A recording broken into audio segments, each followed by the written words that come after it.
Welcome to Coleman Report Live. I'm Bob Coleman, and we're talking Main Street and the small business lenders who help it grow. Lance, good to see you again. You've been a couple days sabbatical. Katie, good to see you before your sabbatical coming up. So it's good to see you all. Hey, you know how to ask questions. We've got a ton of news, and we're going to get right to it. But I want to start with this report which came up by the FDIC, which is fairly interesting. So let's ask some questions about it. Poll question number one, how many community banks are out there? I don't even know if Lance knows this. I don't know the answer to the question, Bob. But I'm going to let you go ahead, Lance. You get the guess first guess. 4,800. Well, we'll see what everyone else says. Lance, you are correct. How'd you come up with that number? Well, I know it's not 10,000, Bob, and I was thinking it was going to be on the smaller end of the spectrum. Now, there probably was a day when there were, in fact, 10,000 community banks. I'm not sure about that, but no, there were right before the Great Recession. Absolutely. Over time, we've seen a lot of consolidation. It's just like the bank I work at. 15 years ago, we were a $2 billion bank. Now we're a $28 billion bank. Right. Okay, I think that's important to know. I'll put back the answers, Joseph, so I can read them off for those of you who aren't. 17% said 10,000, 32% said 7,500, 20% 5, 21% got it right at 48, and then 11% at 4,000. These are interesting stats, and community banks hold 33% of all small business Main Street lending. True, false? That's a tough one too, Bob. Well, you got a 50-50 shot on that, Lance. So, I'm going to go with true. You are correct. 59% say true, 32% say false. The number is actually, Katie, was it 36%? 36, but we'll go. Yeah. Now, what's interesting about this is for Katie and Lance, I don't have the numbers at my fingertips, but what percentage of all assets do community banks represent in the entire banking system? I'm assuming that 33% is outperforming the Main Street banks. So you're saying what percentage of assets do community banks I'm saying community banks are more of a main street lender than larger banks. I would say so, yeah. Yeah, and I don't have the stats to back that up, but I've read articles that have done that in the past. Obviously, it's very important. Number three, how much in ag lending do community banks do? They do 33%, true or false? Bob, I would tend to believe maybe a higher number than that. Well, give me your best guess, Lance. I'm going to say they definitely hold at least 33%. Katie, what's the number? The number's actually lower. It's 31%. No, 70%. For agriculture? Oh, did I read that wrong? I don't know. Maybe I read it wrong. I thought it was 31. I have it at 70%, but obviously we don't know what. Okay, we're gonna go. Community banks are important for ag loans. We're gonna go back real quick to that report and double check that number. So I thought it said 70%, which makes sense. Confirm 70%. It would. Okay, Is so we 70%? probably in the wrong bag. It would make sense to me, Bob, because community banks are located in rural areas, which is where a lot of the agricultural business is actually located. So it would make sense that community banks have a majority of ag lending. Yeah, and Joseph, you confirmed it is 70%. Correct. All right, very good. And number four, what percentage of commercial real estate loans do banks hold? I'm going to say that's a false.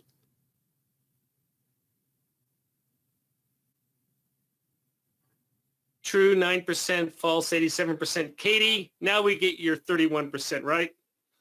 I think it's right around 30, 31, somewhere around there. Yeah. So that's true. That's true. Community banks are doing 1/3 of all commercial lending. Lance, why did you say false? I would have thought by mere virtue, maybe we're talking about number of loans instead of dollar amount. But, I would think your bigger banks have the ability to do much larger commercial real estate loans. So if it were by dollar amount, I would say the number is probably lower. If it's by number of loans, then I can agree with that. And I think that's a number we're all going to be looking at very carefully in terms of trends for 2021, what's going to be happening to this commercial real estate market. And that's, we're certainly not making any predictions other than you need to watch this very, very closely with strip centers closing, with malls being where they are. Malls obviously are, though that financing tends to be with the Wall Street banks. So, and I know, Lance, near and dear to your heart, servicing and liquidation, no matter what the moniker is on who is doing the funding. There's going to be plenty of servicing and liquidation opportunities in 2021 for us SBA good citizens or good SBA citizens. We started our secondary market summit yesterday, and Katie, I love Bob Judge and his graphs, and as I've said, I think he put these together. He gave this to his kid and gave him some crayons to put this together. But Katie, what this chart just basically shows, and this goes back, it's difficult to read. It goes back, I think, to September 99. And you can see the dramatic decrease in CPRs, which are prepayment speeds right after the COVID hit, and we are in a recovery mode. And Katie, he's predicting when do we, quote, get back to normal for the secondary market, where premiums tend to be a little bit stabilized.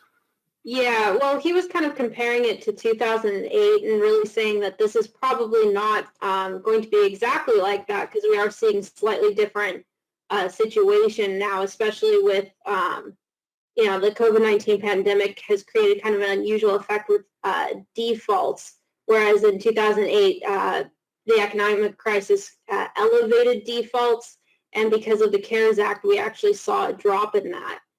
So he was saying back then we saw numbers kind of start to hit normal 2 years later. That might not be the case in this situation, because it is a different situation here. We're not seeing that dramatic drop that we saw before. Yeah, the green line are all repayments, including refinancing. The red line are defaults. And Lance, in that lower right-hand corner, you see a dramatic drop. It's almost down to zero, and that's because SBA is covering the payments. Well, you had CARES Act payments, for 6 months, and in new legislation is some additional CARES Act payments. But at some point, we will see the SBA borrowers have to stand on their own, and that's when we'll probably start seeing some defaults. Bob's predicting double digits, low double digits. What do you predict in terms of defaults? I was thinking somewhere in the 8 to 10% range. Mm-hmm. Yeah. And obviously that will decrease the market, but hey, these secondary market people, they're pretty smart. They've got that factored into the pricing. Go back to the chart, and the takeaway that he had on that is if you're selling this paper, it's now's a good time to sell it. And even though we are in mad times, the market will be strong. It's because of supply and demand, and that the investors want government guaranteed paper, which is at a variable rate. Even though the Fed has said rates are going to remain constant for the next few years, the investors have a demand for that paper, as well as when they see those prepayments or the refinances drop down. We're still at, I think, 10%. We're still way below the almost 20% that we were 6 months ago. So that is good news for our premiums. Go ahead, Lance. The thing in 2021 that may be impactful, Bob, is if we do get the 90% guarantee, which has been talked about, we may see a banner year for SBA lending in 2021. All right, now bring up the CREN chart.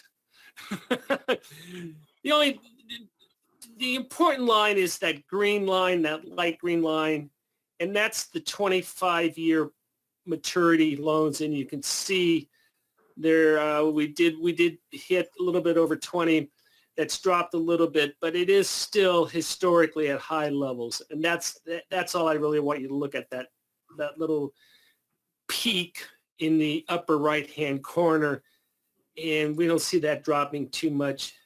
And as you can see, the historical rates on that, and the black line are refinances. So anyway, for you nerds out there, it's a fun chart. Next time you see Bob Judge, you can, in fact, maybe we should send him some crayons to. There you go. No, but he is a very great insight, very smart. Hey, Katie, gotta ask, what's going on in Washington?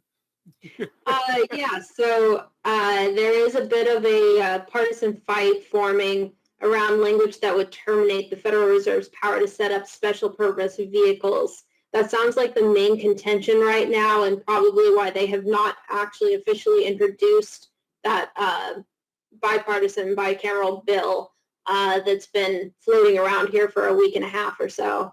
It sounds like they're still working on that, but they do have a deadline tonight. They do have to get this done along with the spending bill to try to get everything done before we get a partial shutdown. So hopefully they're going to handle that, but we might see a partial shutdown, and I would expect this handled probably early next week. I don't even know what that date is. When does the CR expire, Katie? I don't even know. Tonight at midnight Eastern. Yeah. Yeah, they're not gonna shut it down. I hear the two jumping on the bandwagon, supporting my position. Yeah, Bob, you're right. Yeah, way to go. Hey, Bob, I'm not willing to jump on the bandwagon because I can't. I mean, since June of this year, I've been thinking different things would happen in Congress, and they didn't. July 3rd. I was on record, July 3rd. It's like this COVID relief bill that they're working on. We need this now. So we do need them to pass it today or Monday.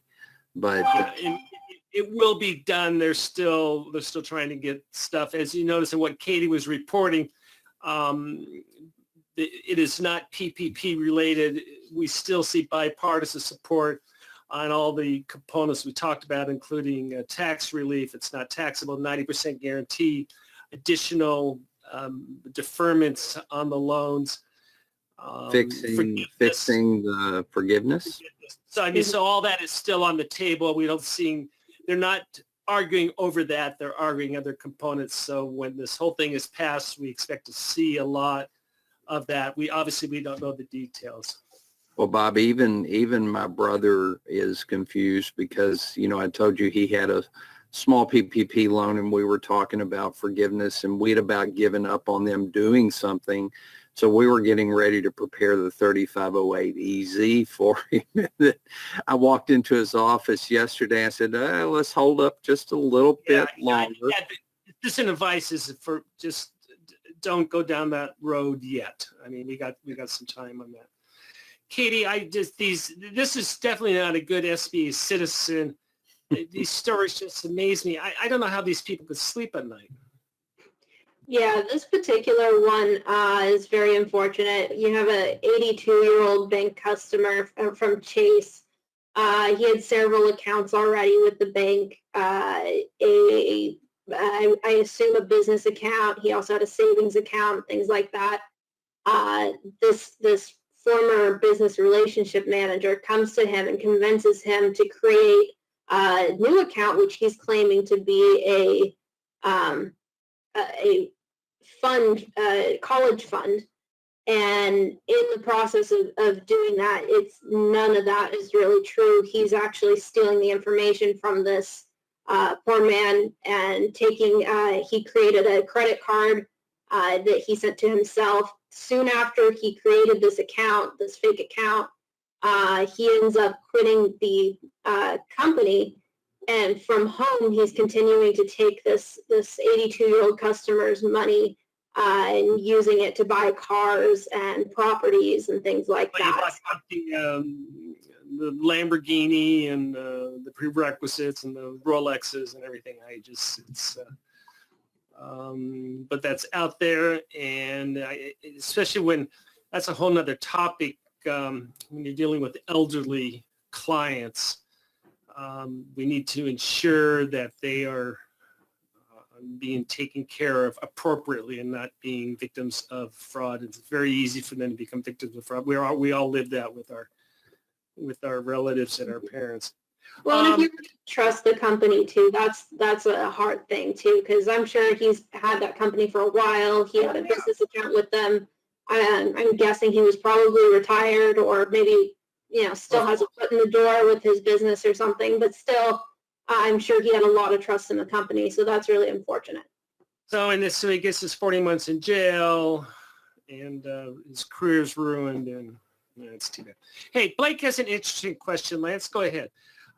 We've submitted over 143 forgiveness apps and have had 107 payments. Good. Some are very quickly processed. Others are now over 60 days. But SBA, according to the legislation, the CARES Act, was still stacked at 60 days. The PPPs exceeding 60 days that we submitted are all under 100,000. Any other bank seeing this? And the corollary is, what should he do about it? Well, I think that in my discussions with other participant banks throughout the country, a lot of people are saying this. And, I had a conversation yesterday with somebody that was just stunned that a $17,000 loan had been picked for review. And I'm in agreement there, but I've heard this. I haven't confirmed it, that they have some risk metrics that they put every PPP forgiveness app through, and it'll kick out certain loans for review irregardless of size. So fine, kick it out, but review it, and you can do a 5-minute review on it. I don't know. And I've got to be honest with you, you had 143 forgiveness applications and you got paid on 107. That's pretty darn good from what I'm hearing from other banks throughout the country. That 60-day mark was part of the CARES Act legislation, but it's almost an impossible for SBA to meet that mark on 100% of the forgiveness applications. And it's just because of the sheer volume of forgiveness applications. And SBA, I'm not going to say their inability to appropriately staff, because with all the PPP money went out, and SBA certainly was not able to staff up quick enough to handle all the forgiveness applications. And Lance and I and Katie, I'm throw Katie in that. We're SBA apologists. We certainly understand what they had to do. We're not criticizing the agency at all. We certainly understand what's happening on that, but they can still tweak and still make things go. But they have a Herculean task, that's for sure. Well, Lance. to give people an idea, when I was deputy at SBA in our servicing team, we handled the eastern half of the country, and we get about 200 to 240 servicing actions per day. Yeah. And we had a team of about 12 people that handled that. Just think of the volume of the PPP. There's millions of them. Millions. And I know SBA's ramped up. I don't know that they're using contractors, but I suspect that may be the possibility. But the volume of PPP forgiveness, if they're late on a few, it doesn't surprise me. And Blake, what I would recommend is just make sure and monitor the portal to see if there are any messages on those ones where you have not been paid, and again, just continue to monitor the portal for information about those forgiveness applications. Madeline just makes a comment. So we submitted 2 servicing actions on November 27th to change employment EIN numbers wrongly appearing on the portal. Have received no response. So and that is consistent. So they were on PPP loans. Were those servicing actions, did you submit them to Little Rock or Fresno? Doesn't say. Yeah, that would. Madeline, don't be afraid to pick up the phone and call the management. They're very good. Well, you can call one of the servicing centers and just Yeah. ask, have I sent it to the right place? What can I do to help? Yeah, they're do that. Real quick, Lance, give an elevator pitch. What are we talking about on Tuesday? Tuesday, Bob, we're going to talk about the new SOP 5053. There In is process, because we're still waiting for the final regulation. Go ahead, Lance. But, the 5053 SBA has been given by Congress the go-to for increased regulation and monitoring of SBA participant banks. And we're going to try to provide you what the 5053 is telling us in terms of your lender reviews, what SBA can do to you if you're not a good SBA citizen, Bob. We're going to talk about the Paris metric and the SMART metric and just try to give you an understanding of what to expect in SBA monitoring and enforcement in 2021. Very good. Katie, have a nice sabbatical. Enjoy your family. Lance, good to see you back. We are doing our second half of our online summit this afternoon. If starting in about another half an hour, if there's anything there that is of interest to you, drop us a quick email. We can work something out. And with that, thank you very much for joining us today for Coleman Report Live and for supporting America's Main Street, one entrepreneur at a time. Have a great weekend.